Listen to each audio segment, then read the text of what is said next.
what do you want and what do we want to achieve with this public investment? And to me, saying good films is not enough.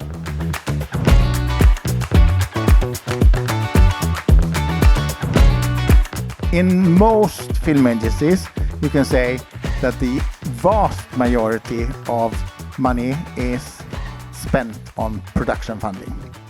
And proportionally, quite little goes to distribution and an exhibition. Should this be changed? Yeah, it's worth looking into, definitely. At the same time, we don't have that much money. So it's also, where do you want to put your money? It's always a difficult question. But I think it's worth looking into that. It's also what I call a scheme. Should we actually reevaluate what we put our money into, which films we put our money into, and how much we put into it? I definitely agree that there is something to look into. Yes. And should you change in Italy? Not you yourself, No. but you. No, I would change a lot. But in Italy, it's interesting. It would be interesting to study it a little bit. And I don't have figures. I can't really help you here. But in Italy, we actually fund the whole chain of value.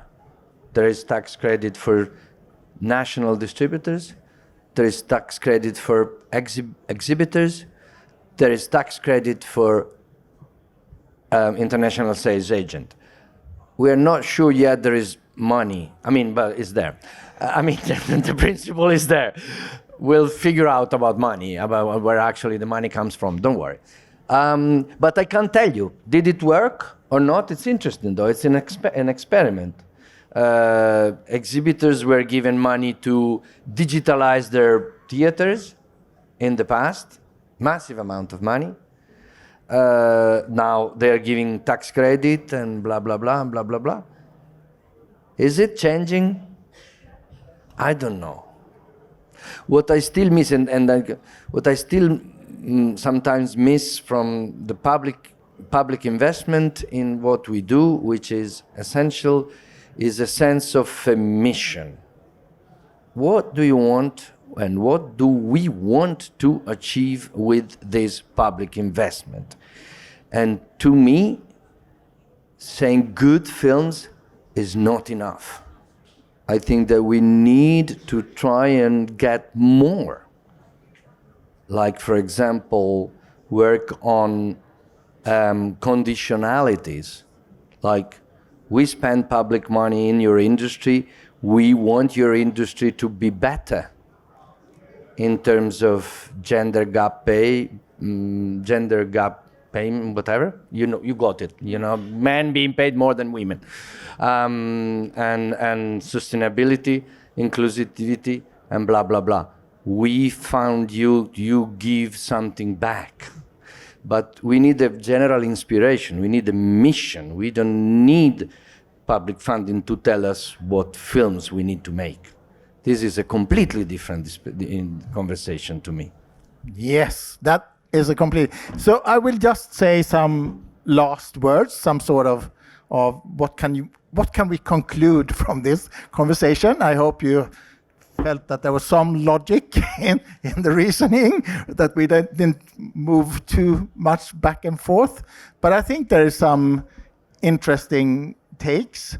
One of them is the need to more or less continue to develop this work, or the work with audiences, the audience understanding, the audience whatever we like to call it, and also to be prepared to find more complex methods to measure what we are actually doing, and also to understand the audience.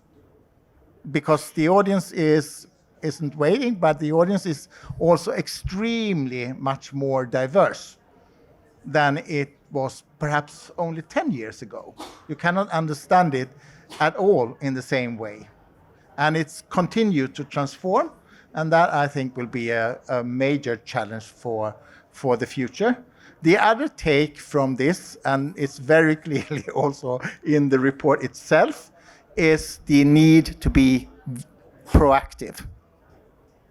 The need for everyone actually to be more proactive, not only for film industries, but I think it goes a lot for film industries that often takes a very passive role, and also often even underline the importance of taking a very passive role. Now we have chosen 2 film industries that takes a very active role in when it comes to audiences, but you can find many of your colleagues, not to be too nasty, that perhaps doesn't take that very proactive role.